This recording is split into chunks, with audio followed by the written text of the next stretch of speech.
Hi అండి. కాకినాడలో చిట్టుబాబు కోడి పలావ్ అనేది చాలా ఫేమస్ అండి. ఎందుకంటే నేను వెళ్ళినప్పుడల్లా చూస్తూ ఉంటాను. చాలామంది అక్కడ ఉండి తీసుకుంటూ ఉంటారు. నాకు కూడా ఎందుకు తినాలనిపించింది.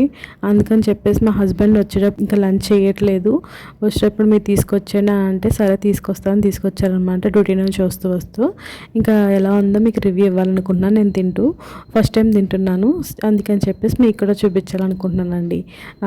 ప్యాకింగ్ కవర్ అయితే బాగుంది, పేపర్లో ర్యాప్ చేశారు కాబట్టి చాలా మంచిగా అనిపించింది, కొత్తగా అనిపించింది. అంతేకాకుండా ఇక్కడ ప్లాస్టర్ అయితే నాకైతే చిరాకు వస్తుంది. ఇళ్ళనే కాదండి, ప్రతి ఒక్కరు కూడా ఇలాగే చేస్తున్నారు. ఇప్పుడు మధ్యన టిఫిన్ షాప్లో కూడా ఏం తీసుకుందామంటే ప్లాస్టర్స్ అందిస్తున్నారు. అది తీసుకున్నప్పుడు చిరిగిపోతున్నాయి, దానివల్ల అదంతా బయటకు వచ్చేయడం చాలా జరుగుతుందండి.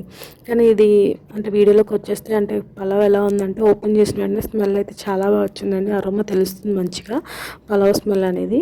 కాకపోతే దీంట్లో మనకి ఎగ్ ఒకటి ఇచ్చాడు, చికెన్ పీసెస్ మంచిగానే ఇచ్చాడండి. కాకపోతే ఏంటంటే ముక్కలు అనేది కొంచెం గట్టిగా ఉన్నాయి, అంటే కొంచెం మెత్తగా లేవు, జ్యూసీగా లేవు, కొంచెం గట్టిగా ఉన్నాయి. కానీ టేస్ట్ అయితే బాగానే ఉందండి.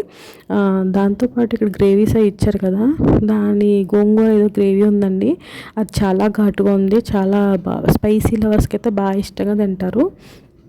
నాకెంతో కొంచెం ఘాటుగా అనిపించింది. దాంతోపాటు షేర్ ఒకటి ఇచ్చారండి, కర్రీ కింద కలుపుకోవడానికి అని చెప్పేసి. అదైతే కొంచెం పర్లేదు, బాగానే ఉంది. పెరుగు చట్నీ అయితే అంత బాగోలేదండి. నా రేటింగ్ వచ్చి 8. అంతేనండి వీడియో. Thank you.